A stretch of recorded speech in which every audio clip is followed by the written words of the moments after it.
So, in an effort to save electricity, not run my bill up, I'm using this guy here. It goes right here. Goes right here to there. I'm running the air conditioner over there.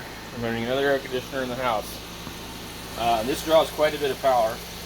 So I'm making French fries right now. I'm going to finish the rest of them. Yes, it's inside my shop. So I need to be careful to make sure I don't get any dirty. But get all the solar going on over here. What are we pulling right now? We got about 1.1 kilowatts, 34 amps. That's probably about like 800, 900 watts. And then the other one down there is at 23, so it's probably like 500 or 600 watts. The deep fryer is pulling 44 amps at 24 volts.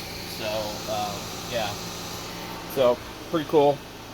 Thought I'd make a quick video.